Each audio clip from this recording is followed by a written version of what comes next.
इथपर्यंत नुसतं थांबले नाही, आज मला जाहीर बोललं पाहिजे, मार्केट कमिटी महत्वाची नाही.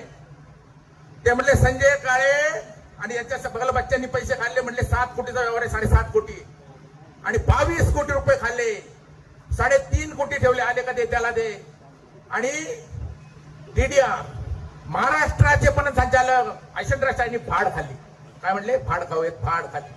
आणि संजय काळेचा काळ्याची फाड खाल्ली आणि संजय काळेच्या 5 पिढ्या भिकारी झाल्याशिवाय राहणार नाही. अरे बाबा, तुमचं आयुष्य दलाली करण्यात मुंबईला गेलं. माझ्या शेतकऱ्याच्या कष्टाचा खांबाचा पैसा त्याचं वजन कापण्यात कट करण्यात गेलं. माझ्या शेतकऱ्याच्या तुमची यांची पट्टी वेगळी 100 रुपये केली असेल तर दिवाणजीची वेगळी असते, तुम्हाला माहिती आहे.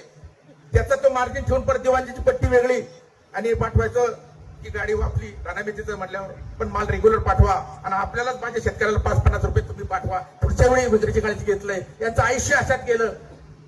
अहो, शेतकऱ्याचा खांबाचा पैसा तुम्ही तिथं लुबाडलं, सगळं गेलं, इथं आला.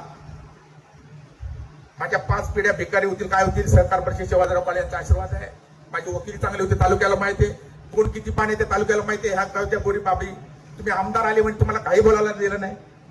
अहो, यांच्या 50 पिढ्या भिकारी होतील. यांची अशी अवस्था आहे, 5 नाही 50 पिढ्या भीक मागितली त्याच्यावर राहणार नाही. 5 नाही.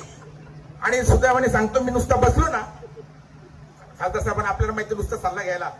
आणि माझ्या पुण्याने माझ्या आजोबांनी 300 एकर जमीन घेतली, माझ्या गणपत काळेनी मी घेतली. आणि वकील असताना माझा पुण्याला बंगला आहे. तर सगळ्यांना माहिती आहे काय नाही हे म्हणतात ते. मी गाडीत फिरत होतो वकील असताना. राजकारणात नव्हतं ते, बरं झालं असतं. अतुल शेठ म्हणतात तसं हायकोर्ट जज तरी झालं असतं. माझे खासदार साहेबांना म्हटलं, रेवती मोहिते डेरे माझे क्लासमेट आहे, मी तुमचा आम्ही आमदार म्हणून आदर करतो, शरददादा सोनवणे म्हणून नाही. पण तुम्हाला ताम्रपट दिला नाही, कोणावर बोलावं, उठसूट काय बोलावं